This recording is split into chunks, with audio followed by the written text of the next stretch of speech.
नमस्कार, देश न्यूज में आपका स्वागत है और मैं हूं आपके साथ स्नेहा और आप देख रहे हैं हमारा खास कार्यक्रम ब्लैक बॉक्स। तो पश्चिम बंगाल के पुरुलिया में 3 साधुओं को पीटे जाने का मामला सामने आया है।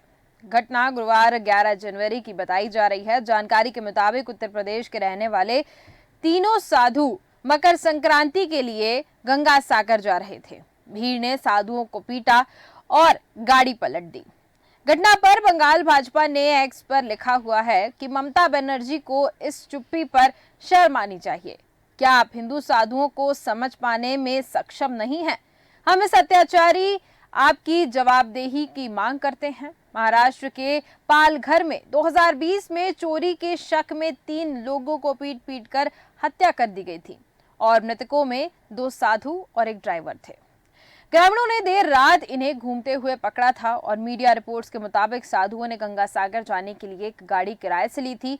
साधु गंगा सागर जाने का रास्ता पूछ रहे थे। स्थानीय लोगों ने इन्हें संदिग्ध समझा और मारपीट शुरू कर दी। भीड़ ने इन्हें किडनैपर बताया जा रहा है कि साधुओं ने 3 लड़कियों से रास्ता पूछा था।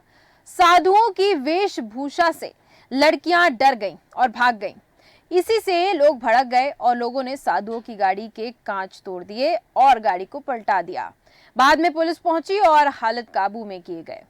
अब भाजपा प्रवक्ता शहजाद पूनावाला ने घटना को पालघर पार्ट 2 करार दिया है।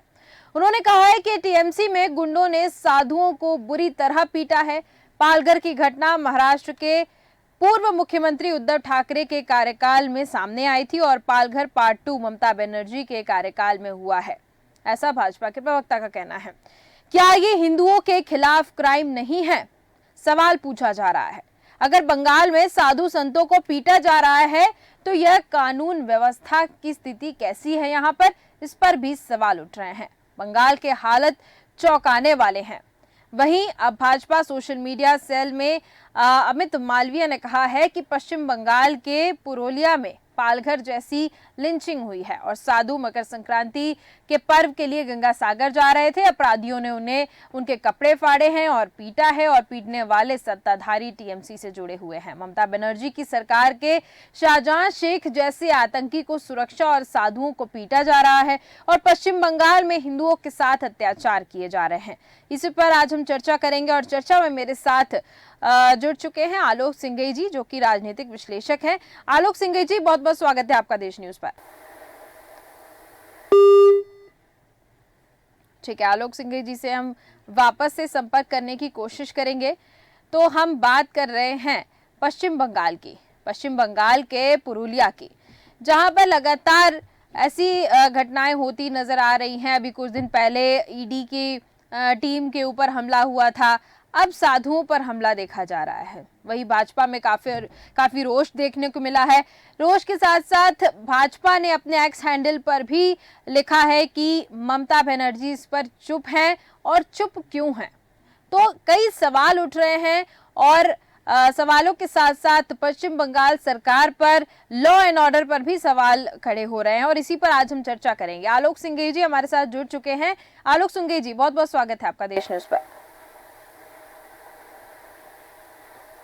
आलोक सिंघई जी, आवाज सुन पा रहे हैं?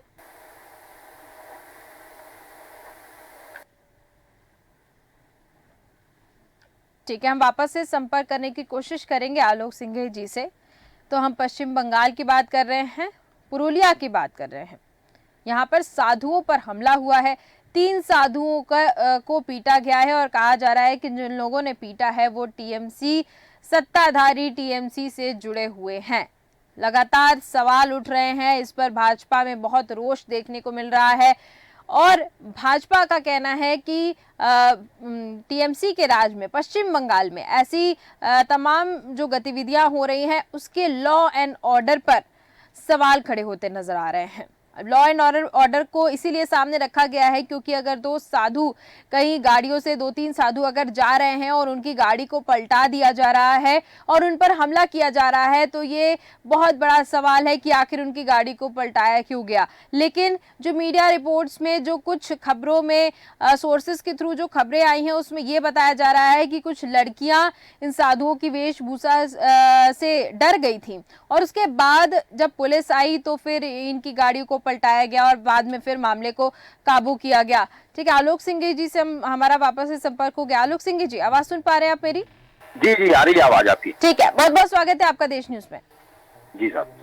जी, देखिए आलोक सिंह जी, पश्चिम बंगाल के पुरुलिया का ये मामला सामने आया है। 3 साधुओं को पीटा गया है, गाड़ी पलटा दी गई है और भाजपा की तरफ से लिखा गया है कि ये जो घटना हुई है काफी शर्मसार करने वाली है। क्या ये अब हिंदुओं के ऊपर हमला, मतलब हिंदुओं की सिक्योरिटी या कह सकते हैं हम उनकी मतलब उनके ऊपर हमला किया जा रहा है, तो उनकी सिक्योरिटी पर सवाल खड़े हो रहे हैं।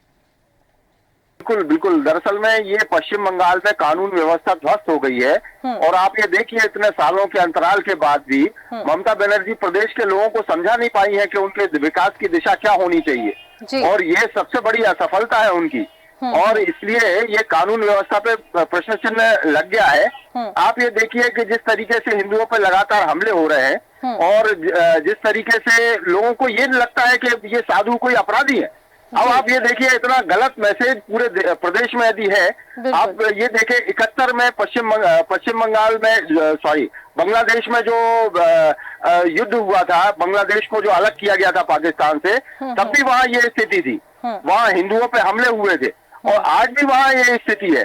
उसका कारण पश्चिम बंगाल में हिंदुओं के ऊपर लगातार अत्याचार होना है, ये पूरे देश से मैसेज जा रहा है और इसके कंट्रोल के लिए बहुत जरूरी है पश्चिम बंगाल की सरकार को बर्खास्त किया जाना चाहिए। जिस तरीके से वो शासन करने में असफल रहे हैं, अब चुनाव में कम से कम ये स्थिति बन जाएगी कि ममता बनर्जी के लिए के पक्ष में नहीं जाएगा ये सारी चीजें, लेकिन सरकार को फैसला लेना चाहिए और भारत सरकार को फैसला लेना चाहिए, पश्चिम बंगाल की सरकार को बर्खास्त किया जाना चाहिए। बिल्कुल बिल्कुल आलोक सिंह जी, जैसे कि अभी कुछ दिन पहले ममता बनर्जी रैली कर रही थी, कहीं पे संबोधन कर रही थी अपना, उस दौरान उन्होंने भारतीय जनता पार्टी के ऊपर बहुत से निशाने साधे, लेकिन उनके मुंह से एक बार भी ये नहीं निकला कि ईडी के ऊपर जो हमला हुआ था पश्चिम बंगाल में, उसकी प्रतिक्रिया उन्होंने नहीं दी। क्या वो हमला सही था, सही नहीं था, उस हमले को उन्होंने कैसे लिया और लोगों को समझाइश तक उन्होंने नहीं दी। फिर से अब ये साधुओं पर हमला हुआ है तो भी वो चुप्पी साधी हुई है, कुछ भी बोलने को तैयार नहीं है। यानी कि वहां पर अगर देखा जाए तो ममता बनर्जी का गुंडा राज चल रहा है। बिल्कुल गुंडा राज है, बल्कि एक अलग प्रांत की तरह, अलग देश की तरह बर्ताव कर रहे हैं वो लोग। और जिस तरीके से आप ये देखिए केंद्र की एजेंसियां हैं, यदि कोई सूचना मिलती है, स्थानीय पुलिस कार्रवाई नहीं करती है पॉलिटिकल व्यू के दबाव के कारण, और केंद्र की एजेंसियां यदि उन पर कार्रवाई करती है तो वो सहयोग नहीं करती है। अब आप ये देखें कि इस तरीके से यदि कोई मनमानी करेगा तो वो राज्य कैसे उसको आजादी दी जा सकती है, उसका कहा जाए कि कैसे मनमानी करने की छूट दी जा सकती है। आप ये देखें, आप कानून का पालन करें, कानून है, व्यवस्था है, राज्य के हाथ में है कानून व्यवस्था को पालन कराना, लेकिन राज्य जब अपने काम में असफल हो रहा है और केंद्र यदि उसको रेगुलेट करने का प्रयास करता है तो ममता बनर्जी सहयोग नहीं करती है। ये बहुत असंवैधानिक स्थिति है और इस स्थिति को बदलने के लिए भारत सरकार को सख्त एक्शन लेना चाहिए।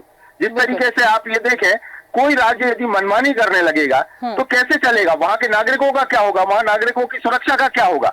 ये जो है ये बड़ी असामान्य स्थिति है और इसमें केंद्र सरकार को हस्तक्षेप करना चाहिए बगैर लाग लपेट के। ये नहीं सोचा जाए कि कोई क्या कहेगा। अब आप ये देखिए, कोई साधुओं को यदि अपराधी समझ के पीटने देखती, जैसा दृश्य आया है वो वीडियो देखें आप तो हिल जाता है, मतलब ऐसा लगता है कि अराजकता की स्थिति है। तो इसको स्थिति से निपटने के लिए केंद्र सरकार को आगे बढ़ना चाहिए, कोई एक्शन लेना चाहिए, इसको लिंगर ऑन नहीं किया जा सकता। बिल्कुल, आपने बिल्कुल सही कहा आलोक सिंह जी। इसको कहा जा रहा है कि महाराष्ट्र के पालघर में जो 2020 में हुआ था और इस केस को अब पालघर पार्ट 2 कहा जा रहा है, क्योंकि उस वक्त भी 2 साधुओं के ऊपर इतनी बुरी तरह मारा था कि उनकी मौत हो गई थी और यहाँ पर फिर अब 3 साधुओं को मारा गया है।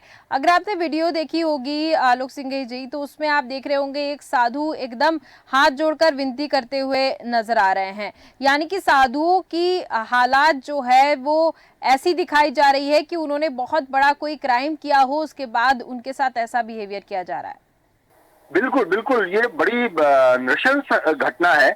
आप ये देखिए, गंगा सागर इतना बड़ा तीर्थ है, पूरे देश के लोग वहां जाते हैं और साधु भी जाते हैं, आम नागरिक भी जाते हैं, और इस तरीके की घटनाएं यदि होती है तो ये कैसे टॉलरेट की जा सकती है। आप ये देखें कि भारत सरकार यदि कोई एक्शन, कोई एजेंसी, ईडी की एजेंसी कोई एक्शन करती है तो आप उस पर हमला करेंगे क्या? पुलिस वालों पे हमला करेंगे क्या? उसमें जांच एजेंसी के अधिकारियों पर हमला करेंगे क्या? तो इस तरीके से जो ये मोनोपोली चल रही है उनकी, और तुष्टीकरण की नीति है। आप ये देखें कि वहां पे उनका वोट बैंक जो है मुस्लिम समुदाय से आता है, तो मुस्लिम समुदाय को आप शिक्षित करें ये ज्यादा जरूरी है, लेकिन आप उसको प्रोवोक करें, हमला करने की स्थिति करें, तो ये सामाजिक विद्वेष की स्थिति बनेगी। और दोनों समुदाय के बीच में यदि झगड़ा होता है तो हिंदू भी मारे जाते हैं, मुस्लिम भी मारे जाते हैं। तो आप यदि लीडरशिप नहीं दे पा रही हैं तो आपको हट जाना चाहिए। बिल्कुल। आप यदि प्रदेश के नागरिकों को संबोधित नहीं कर सकती हैं, उनको एक दिशा में नहीं ले जा सकती हैं, तो आपको सत्ता में रहने का कोई अधिकार नहीं। बिल्कुल बिल्कुल। बल्कि ये राम मंदिर को लेकर आलोक सिंघई जी, ममता बनर्जी ने कहा है कि ये इनके पास कुछ काम नहीं है, सिर्फ राम मंदिर का ही एक काम है। यानी कि उनके अगर कुछ बयान भी सामने आते हैं लोगों के सामने, अगर वो कहती भी हैं तो सिर्फ और सिर्फ ऐसे बयान देती हैं जिसमें लोग आपस में बट जाएं। आपस में बांटने वाली उनकी राजनीति कभी खत्म नहीं हो सकती है और बढ़ती जा रही है। बल्कि जैसे जैसे आप लोकसभा चुनाव को करीब देख रहे होंगे, उनके बयान हमेशा बांटने वाले रहते हैं। बिल्कुल बिल्कुल, आप सही कह रही हैं। ये दरअसल में कांग्रेस से आई हुई वो विचारधारा है। आप ये देखिए, ममता बनर्जी भी कांग्रेस की थी और तब उसके बाद में उससे अलग होकर उन्होंने टीएमसी बनाई। लेकिन सबसे बड़ी चीज ये है कि ममता बनर्जी, कांग्रेस की नीति हमेशा से अंग्रेजों के समान रही है, फूट डालो और राज करो की, हिंदू मुस्लिमों के बीच में वैमनस्य बढ़ाने की। आप ये देखें, राम मंदिर जो है, राम मंदिर, राम राज्य कभी किसी के प्रति वैमनस्य की बात नहीं करता, ना मुस्लिमों के प्रति, ना हिंदुओं के प्रति, ना किसी जाति वर्ग के प्रति। और भगवान राम के मंदिर की स्थापना पूरे देश में एक संदेश देने जा रही है। तो आप उस संदेश को विफल करना चाहती हैं। यदि हम प्रेम से आगे बढ़ने का संदेश दे रहे हैं तो आप उसको विफल करना चाहती हैं, वैमनस्य फैलाना चाहती हैं, तो ये टॉलरेबल नहीं है। ये इसको स्वीकार नहीं किया जाना चाहिए। बिल्कुल बिल्कुल, आपने सही कहा, इसको स्वीकार नहीं किया जाना चाहिए और केंद्र सरकार को बीच में हस्तक्षेप करके और इस मामले को पूरा समझना चाहिए कि वहां पर हुआ क्या है। अगर इसको नजरअंदाज किया जाएगा, आलोक सिंघई जी, इसको अगर नजरअंदाज किया जाता है तो क्या लगता है आपको कि इनको और मौका मिल जाएगा और भी ऐसी चीजों को करने के लिए? बिल्कुल, दरअसल में ये जो है कानून की स्थापना होना बहुत जरूरी है। आप ये देखें, यदि कानून का भय नहीं रहेगा लोगों के बीच में तो कुछ भी अराजकता करेंगे। और कैसे लोग हैं, उनके पास में क्या कोई काम नहीं है, आप साधुओं पे हमला कर रहे हैं, आपको शर्म नहीं आती? तो ये जो स्थिति है यदि वहां के नागरिकों में बन रही है, और खास तौर से आप ये देखें चुनाव के दौरान जिस तरीके से हमला करते हैं, गिरोह बंद होके, लामबंद होके, मस्जिदों से हमला किया जाता है, तो ये अच्छी स्थिति नहीं है। और किसी भी राज्य के लिए यदि यह स्थिति बन रही है तो उस पर एक्शन होना चाहिए, और खास तौर से सख्त एक्शन होना चाहिए। बिल्कुल, आपने सही कहा, सख्त एक्शन होना चाहिए। आलोक सिंह जी, जैसे कि पहले भी आपने कहा कि कानून व्यवस्था पश्चिम बंगाल में सही नहीं दिख रही है, तो पश्चिम बंगाल की अगर कानून व्यवस्था सही नहीं दिख रही है तो वहाँ की जो मुख्यमंत्री है उनको कानून व्यवस्था को लेकर कुछ कदम उठाने चाहिए, या फिर वो चाहती हैं कि पश्चिम बंगाल में जो हो रहा है वो ऐसा ही होता रहे ताकि उनके पास एक जो सुरक्षित वोट बैंक है वो सुरक्षित रहेगा? बिल्कुल, वो वोट बैंक को भड़काने के लिए कर रही हैं। उनका वोट बैंक लामबंद हो जाए, इसके लिए वो हिंदुओं को वहां खलनायक बना रही हैं। तो इस तरीके की चीज जो है ये स्वीकार्य नहीं होनी चाहिए। और आप ये देखें कि यहाँ मध्य प्रदेश में भी होती है तो एक्शन होता है, सख्त एक्शन होता है, और किसी भी समुदाय का हो, चाहे वो हिंदू हो चाहे मुस्लिम हो, उसके खिलाफ कानूनी कार्रवाई होती है। और कानून की स्थापना होना बहुत जरूरी है किसी भी सभ्य समाज में। यदि कोई सभ्य समाज में आप किसी को, अपराधियों को छूट देंगे केवल अपने वोट बैंक के लिए, अपने हित के लिए, तो ये गलत बात है और इसको स्वीकार नहीं किया जाना चाहिए। बिल्कुल बिल्कुल, आपने सही कहा कि इसको स्वीकार बिल्कुल भी नहीं किया जाना चाहिए और इस पर सख्त से सख्त एक्शन लेने की बहुत ज़्यादा आवश्यकता है। बहुत बहुत धन्यवाद आलोक सिंघई जी मेरे साथ जुड़ने के लिए और इस पर चर्चा करने के लिए। तो बंगाल के पुरुलिया की ये घटना गुरुवार 11 जनवरी की बताई जा रही है और इसमें जानकारी ये कुछ निकल के आई है और सूत्रों के जरिए ये पता चला है कि उत्तर प्रदेश के रहने वाले ये तीनों साधु मकर संक्रांति के लिए गंगा सागर जा रहे थे और उसी दौरान इनकी गाड़ी को पलटा दिया गया। साथ ही साथ साधुओं के साथ मारपीट भी हुई। अब इस पे बंगाल भाजपा ने अपने एक्स पर लिखा है कि ममता बनर्जी को ममता बनर्जी ने जो इस पर चुप्पी साधी हुई है, उनको अपनी चुप्पी को तोड़ना चाहिए और इस पर कुछ न कुछ बोलना चाहिए। अगर सुरक्षा व्यवस्था, कानून व्यवस्था को लेकर पश्चिम बंगाल पीछे जाता जा रहा है, अगर पश्चिम बंगाल मैं कह सकती हूँ कि कानून व्यवस्था को लेकर अगर नीचे गिरता जा रहा है, तो ममता बनर्जी को इस पर ध्यान देना चाहिए, क्योंकि लोकसभा चुनाव करीब आ रहे हैं और अगर वो चाहती हैं किस तरीके के हमले उनके राज्य में होते रहें तो फिर वो चुप रह सकती हैं। अगर शांतिपूर्वक चुनाव लड़ना चाहती हैं तो उनको कुछ ना कुछ इस पर एक्शन लेना चाहिए। साथ ही साथ सेंट्रल को यानी कि केंद्र को सवाल भी पूछने चाहिए कि आखिर ये यहाँ पर कैसे हुआ है, और सबको समझकर अगर जो दोषी उनके ऊपर एक्शन लेना बहुत ज्यादा आवश्यक है। तो ये देखने को मिल रहा है कि लगातार हमले पश्चिम बंगाल में हो रहा है। अभी ईडी के ऊपर भी हमला हुआ था, अब साधु संतों के ऊपर हमला हो रहा है, लेकिन ये हमला सही नहीं है। इस पर एक्शन लेने की बहुत ज्यादा आवश्यकता है। अब देखना होगा कि कैसे एक्शन लिया जाता है, क्योंकि ये मामला अब बड़ा हो चुका है। भाजपा इसका विरोध करती नजर आ रही है और रोष भी देखा जा रहा है भाजपा में। तो देखना बड़ा ही दिलचस्प होगा किस तरीके से एक्शन लिया जाता है और जो हमलावर थे उन पर क्या एक्शन लिया जाता है, ये देखने वाली बात होगी। तो फिलहाल के हमारे इस खास कार्यक्रम में सिर्फ इतना ही। देखते रहिए देश न्यूज। नमस्कार।